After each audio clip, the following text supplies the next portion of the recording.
Today, we're looking at a blue ink by PensBBS number 221. Now, as always, there's timestamps down below in the description so you can skip around. But if you've got the time, it really would help me out for you to check out this entire video. There's a link to a playlist down in the description for all the blue inks on the channel if you're interested in other blues. Welcome back. I'm Adam, and I'm an ink guy.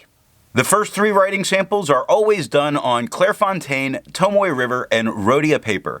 Let's take a look at the first one, 90 GSM Clairfontaine. We have no bleeding, no ghosting. The 1.1 has no feather spread, halo sheen, no real shading. The extra fine is a little bit lighter than the stub with no feather spread, halo sheen, moments of shade. Brown starts a little darker, gets a little lighter. Over starts a bit lighter, gets a bit darker. 12 seconds to dry. Medium is the same tone as the extra fine with no feather spread, halo sheen, moments of shading still, like over starts a little bit, or quite a bit lighter and then gets dark very quick. Jump starts a little lighter and then gets darker, 15 seconds to dry. The scrubby for both do show color variation, and we are getting it in the writing, and the smear test you could probably recover it if you smeared while you're writing. To have a range of experience with this ink, all the writing samples are done with this Jinhao 159 with a 1.1 stub, a Jinhao X 450 with a medium, and a Jinhao X 750 with an extra fine. Then a Conklin word gauge with a fine nib is inked up, used for a day, and then used to take the notes for this video. Now, let's take a look at the second standard writing sample, 52 GSM Tomoe River. We have no bleeding, no ghosting. The 1.1 has no feather spread, halo sheen, or shade. The extra fine is lighter than the stub with no feather spread, halo sheen, no shade, and 17 seconds to dry. Medium is darker than the extra fine, just a tad lighter than the stub with no feather spread, halo sheen, and no shade, 20 seconds to dry. The scrubby for both aren't really showing us any color variation, and we're not really getting any. And the smear test, there's a maybe to recovering this if you smeared while you were writing. I agree with Vita. There's a lot to learn by doing multiple chromatographies. The one on the left is done the way it's supposed to be done. A line of ink is put down and then it's immediately put in the water for 10 to 15 seconds. And we see this very turquoise color pushing its way up and then blending into this blue at the top. Now the one on the right is let dry for 10 minutes before it's dunked into water.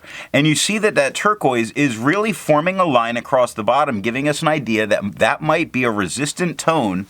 The rest of the turquoise pushes up and we still have that blue up top. The last standard paper is 80 GSM Rhodia dot pad. We have no bleeding, no ghosting. The 1.1 has no feather spread, halo sheen, or shade. The extra fine is lighter than the stub with no feather spread, halo sheen, no shading, 13 seconds to dry.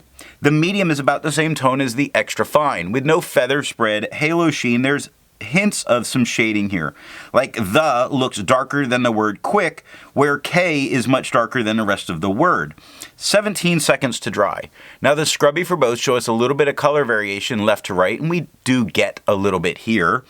In the smear test, you could recover this if you smeared while you were writing. Resistance tests are done to see how this ink can be expected to perform on the page, and more importantly, how hard it may be to clean from your pen. The smear is allowed to dry for 3 days before testing it.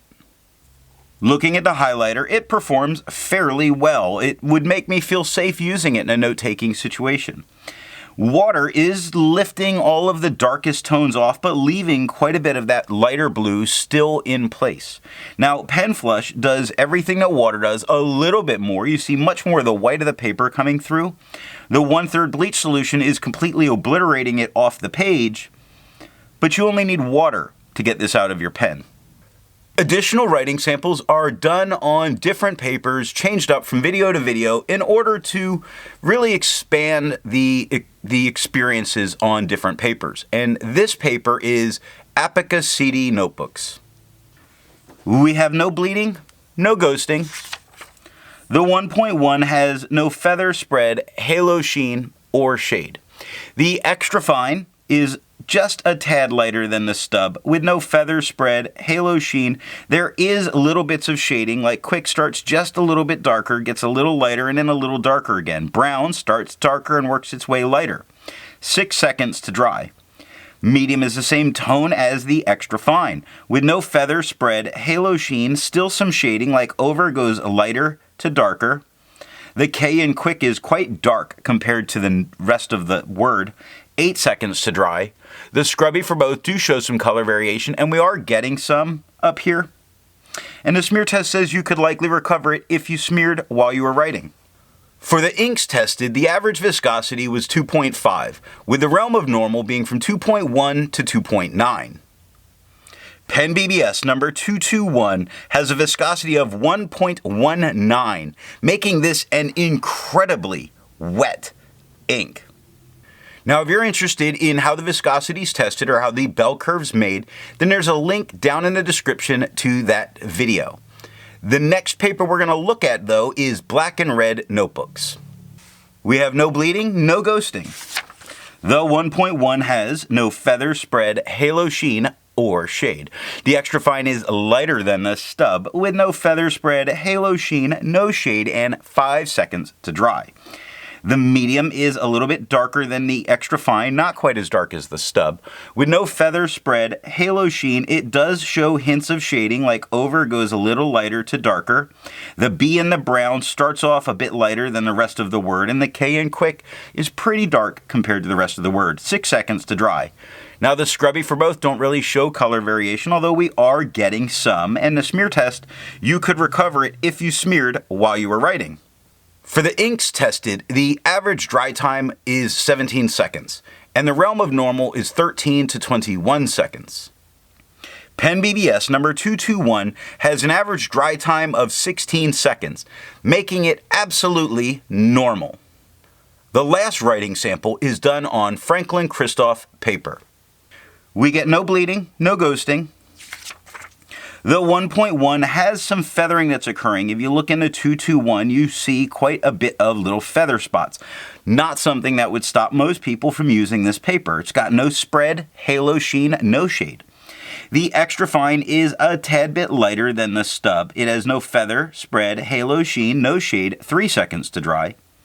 Medium is darker than the extra fine, about the same tone as the stub, with no feather spread, halo sheen, no shade. I'm sorry, I just saw some feathering. The ZY has feathering, the ER has feathering, tiny little feathers. The bottom of the Q, tiny little feathers. The feathering that's occurring there is so incredibly minor. 4 seconds to dry. The scrubby for both is showing some color variation, but we're not really seeing it here. In the smear test, you could definitely recover it if you smeared while you were writing. Instead of finding inks that look like PensBBS number 221, I would prefer to find an ink that complements its color on the page. I went with a nice magenta ink by Akkerman, their Dutch Masters number 6. Now, if you'd prefer a different complement color, then down in the description, you're going to find links to playlists sorted by color. So what do I think of PensBBS number 221? This looks much better than it did during the writing samples.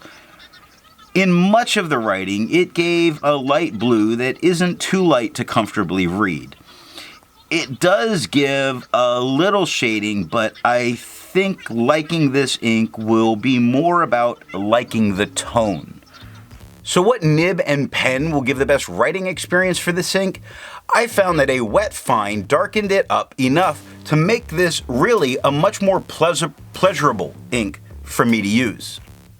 I hope you got something out of this video, and tomorrow we're going to take a look at Edelstein's Sapphire.